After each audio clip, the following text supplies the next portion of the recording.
So what's been your experience with video stuff so far? Love it, hate it? Oh, no, I love it. It's great. Like, it's really good to get out in front of people because people get to know who you are as a person. They can hear your name. They can hear what other people say about you, but until they see your face and see you're talking.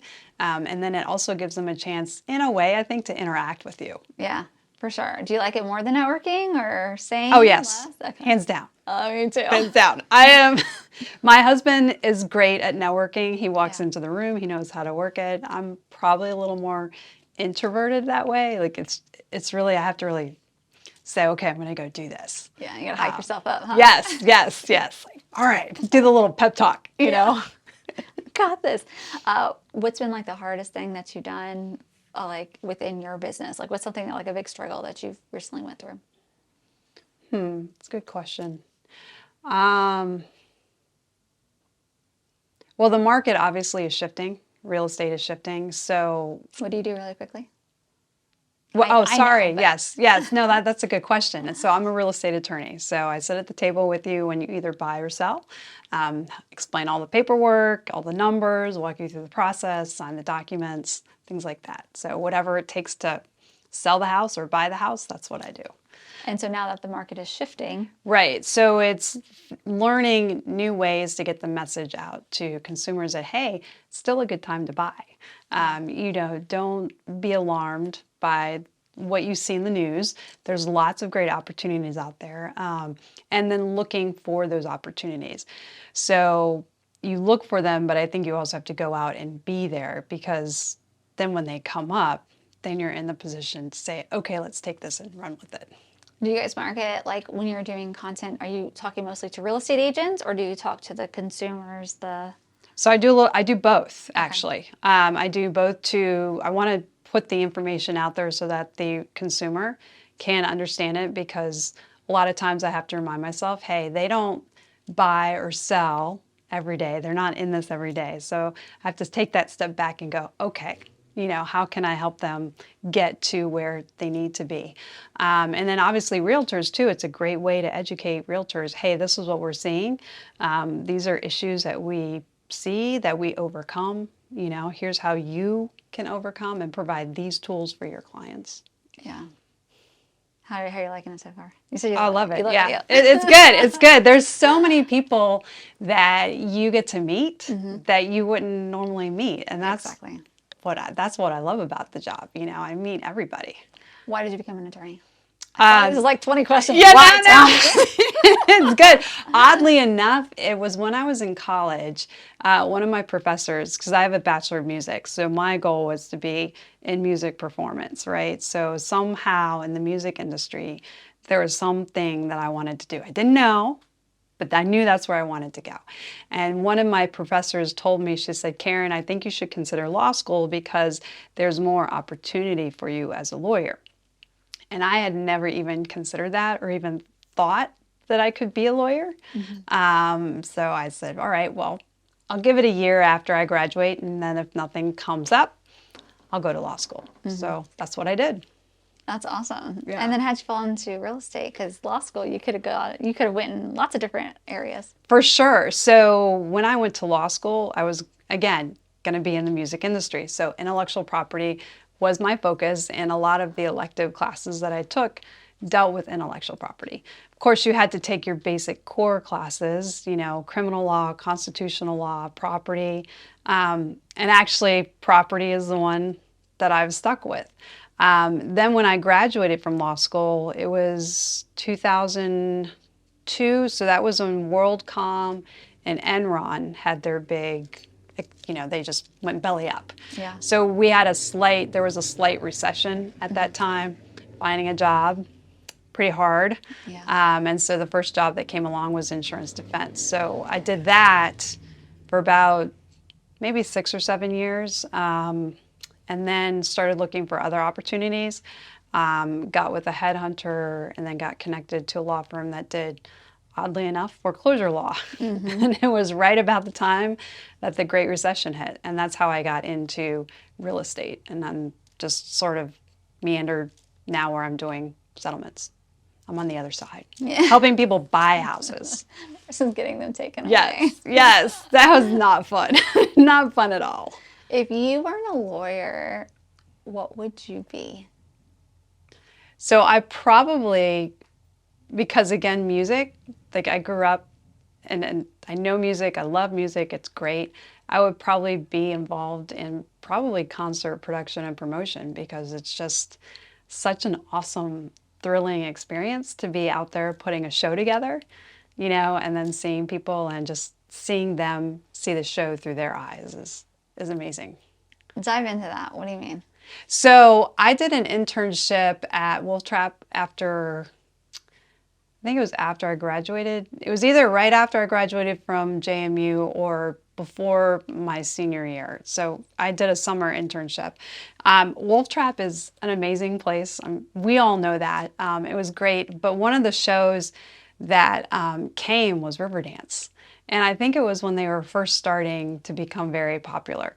And I'll never forget, I worked the concession stand, I think like a couple nights. And so the first night I saw it, it was like, wow, this is, incredible. And then the second night, or having already seen it, I could then step back and watch the audience. And then just you feel the excitement that the audience has, how they react to the show. And so since that, I've worked a couple other concerts and it's been the same feeling. Just stepping back and experiencing it with the audience is incredible. That's awesome. You like to feel like... Yes. It's this rush. I mean, some people may not, I don't know. But when someone is up there and they're performing and I know how hard it is to get up and perform. It's hard. And, some people do it really well.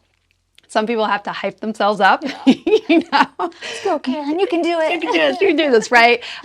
Because you're getting out there on stage and in a way it's a vulnerable position, right? Because your music, you expose, you don't realize how much you reveal through music. And it's also just the common language that you can join everybody together. And so, I really feel that and I really appreciate when a good artist is up there and they're just really... they're doing a great job and the audience is loving it. I mean, it's a great experience. It creates like a symbiotic energy or something. It is. Yes. Yeah, they feed off each other. And even like say if I'm in class and I'm teaching a class, as sometimes as thrilling as that may sound, right? You still feel the energy from the people who are taking the class and then you feed off of that and that's, it makes it just a great experience for everyone. Oh, I love that. Yeah. That's so much fun. It is. In terms of like balance, because you're a mom. Yep. You've got some... got 2 boys. Handsome, athletic, Yes. smart boys. Yes. But then also having your business, like what's that look like for you? So I try intentionally to carve out time for myself. And typically it tends to be early in the morning. I get up early, so I try to... How early? 6 o'clock. Okay. That's not that, but when my husband is traveling and then, my oldest son says, hey, Mom, I got to be at school at 6:45. Well, might be up around 5:30, But so I try to do that because I find that really helps me to center. Yeah. I try to have some meditation time where I can just be quiet and have some reflection. And then I find that if I do that, it's easier to go throughout my day and handle whatever gets thrown at me. I really worked hard recently to try to say when an email comes through, because I do see my emails on the weekend, and I look at it and I go, okay, is this something that I need to answer right now or can it wait till Monday? So I'm trying to be better about that. Sometimes I'm not, but it's really something I'm working hard on. So that way I can then focus on spending time with my boys who right now like to watch Stranger Things. So you sit down and watch with them? Yep, sit down and watch because they want me to be present, and kids can tell when you're not present, And then when they talk to you about things is to put the phone down and listen to what they're saying. Yeah. My son can even, my 8-year-old son right. can even if I don't have my phone out, if he sees me kind of doing this, like I'm thinking about something and he's telling me something, he'll just stop talking. And I'll be like, oh, finish your story. He's like, why? You weren't listening. Yeah. I'm like, you're right, I wasn't. Let's start over. I'm so sorry. Right, right. Like, They pick up on that, right? So you just have to tell yourself, okay, stop and focus, even if it's right before bed and you're like, you need to get in bed because yeah. school's coming. Yeah. We both Yes. need our sleep. Yes, yes, yes. But I'm like, I need to hear it. So I'll say, okay, let's wrap it up quickly. I want to hear what you're saying. Yeah. Then we got to get to bed. Yeah. You know? Yeah. No, that's good. Yeah. So just, I don't even like to use the word balance because Right. it's such a It's so trite. subjective word. Yeah, exactly. Yeah. So it's like, how do you do it? So that's Right. How do you navigate? And some weeks are better than others. Even some days are better than others. yeah. You know, so it's just sometimes I just say, okay, try to give myself some grace. Yeah. You know, Do the my best you mom, can. yeah, and my mom helps me. And sometimes as I go through a scenario, I think, oh my gosh, my mom went through this, and she had 5 kids. I've got 2, and just the respect that I have for her Yeah. just grows because I realize if it's hard for me with 2 kids, it must have been so much harder for her with 5 kids. Yeah. Did your mom work? Did she stay at home? She stayed at home. My dad worked and he traveled. So oftentimes it was just her and us. And I think it was just incredible how she managed to keep the house running, make sure we got our homework done, got to school, you know, things like that. And it's hard I think when you're the only parent because you have to play both roles. Yeah. You know, you have to be the dad and then the mom, you Yeah. know, so. Nurturing, and then Yes. like you've got Stern. 10 seconds. Yes. Your teacher sent me this email. Well, they Yes. sent it to, I don't care that they sent it to everybody, Yeah. you know. Exactly. Yeah. Yeah. No, it is. It's Yeah. a fun struggle. In terms of your business, can you dive into like what does that look like? Like, what's your day to day? What are you spending your time doing? So again, it'll depend on the market. It'll depend on the spring market. It can look a lot different from the fall and even the winter market. One of the things that we are being sensitive to right now is there's just been a lot of fraud happening. And we've been seeing contracts come through where a seller's identity has been stolen. So we're learning how to become the Sherlock Holmes of real estate. Oh, wow. To investigate and go, okay, is this person really who they say they are? And learning how to spot those red flags that pop up because, you know, it's some pretty serious stuff that could happen where money can be sent to a criminal for land. I mean, we all saw the story, I think about the property, I think it was in Connecticut, where the identity was stolen and the property got sold twice. And then the owner didn't find out about it until a house was almost finished being built, you know? On his property. Yes. I mean, Isn't that funny though? what? In a way, you kind of laugh, but then on the other hand, it's like, oh my gosh, you know, Yeah. that's crazy. Real estate, I think, it's so unique, and that's what it really drives home, right? Real estate is unique. You'll see when you read court cases, they'll say, you know, it's unique. It's not anything that can be replicated. So that's why it's valuable.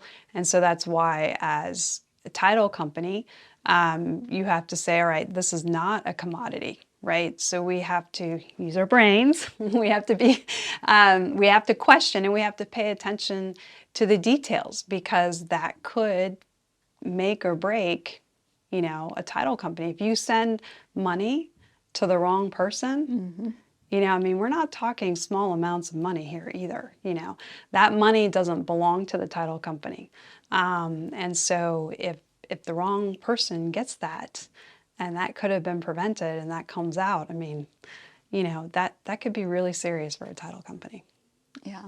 It's scary. It is scary. It is. And it's just, it really drives that point Yeah. home when you're like, oh my gosh, you know. Talk to me about hiring. Have you had your core team? You've got other people that support you, yeah? Yes, yes. Tell me how that process, building a team, has been for you. So it's so learning how you want to find the right fit, obviously, and you want to find someone who has the understanding of this is a customer service, because it is customer service, right? Someone who is eager to learn, tech savvy, right?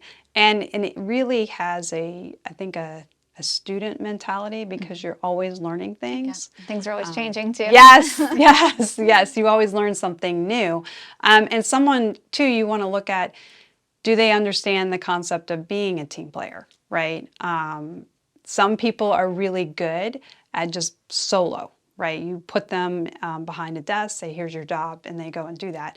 In real estate, it's a little bit harder to have that type of, you can, and it does exist, but you want someone who's like, okay, this is going to be a team. Like, we're all in a team. We don't throw each other under the bus. You know, we all have each other's That'd be backs. easy to do. It There's would. so many Oh, pieces. yes, it would. Well, you know, so and so, you know, forgot to do it, and it's really easy to do that. So you want to make sure that, hey, the message is, at least for me, is we all have each other's back. I have your back. I'm not going to throw you under the bus. You know, I will support you, and I think that also empowers them to understand, hey, we are part of a team. I won't throw you under the bus, but don't go crawling under the bus. Moving on. Yeah, let's stay out of that. You know. But you know, the other thing too, it's like, look, mistakes happen. We're all human, right? So my approach is like, look, if you make a mistake, just let me know. Mm-hmm. Right? We all make mistakes. I just want you to acknowledge that a mistake was made. How did the mistake happen? And then what can we do to prevent it from happening What again? can we put in place so that it doesn't happen again? That's my big thing. Right, right. And sometimes it's a failure of the process, right? Yeah. So just identify. Most of the time it is. Mm-hmm. But in my case at least, most of the time, Yeah. we got to change our process. Yes. Because this will work. Yes. Or how can we tighten this up, you know, to make sure it doesn't happen again? Yeah. No, that's awesome. In terms of where you see yourself in the next 10 years. Ooh. Well, it would be nice to have, I think, have a few more offices running, you know, just like we have the one in Loudon. We've got in Middleburg that I opened during COVID. So everyone else is shutting down and you're popping up. Continue. Yeah. So that would be good, you know, just to have probably a few more offices and to know that we're serving the community. So I joined the Loudon Chamber because I think it's important that we be part of the community, and to know that we're there because we're not just a business. You know, we're here helping realtors who are helping people find homes, and that's part of the American dream. Yeah. Is, you know, you have your own home. Yeah, that's awesome. Any last tips, stories, anything you'd like to share with our listeners in terms of a message you'd like to share with the world or just anything in general? Or anything on your heart? Well, real estate is, I think it's a great place. It's a great industry. I know that there's a lot of, you know, different, like we've got the commission lawsuits that are happening right now and everybody's going, oh my gosh, you know, what's going to happen with that? We've got real estate, you know, rates that are increasing. Are you going to be able to buy a home, you know? My message is like, look, let's all just take a deep breath. We're all going to be here. Nobody's birthday is going to be lost. You know, that's what my dad would always say. When you feel like the world is crashing, you still have your birthday, right? Nobody can take that away from you. You know, we'll figure out how to navigate that. Interest rates will come down. We're here to help you through the process. You know, we handle the tough deals. We handle the easy deals. Our goal is to help you move on to your next journey. So if you need a good title company, think of us for your next transaction. Who's us? Echo Title. There we go. Is that the BNI pitch? No. Did you do BNI? Did you used to do BNI? I used to, yes. Okay, but I did yes, too. No. If anybody is in the market. Yeah. Right, yeah. Love it. Thank you so much for being a guest here on the Ellen One Show. It's so good to see you again. And you've got your own podcast too. I do. Real Estate Junkies of the DMV. There we go. Yes. Thank you for having me. This was fun.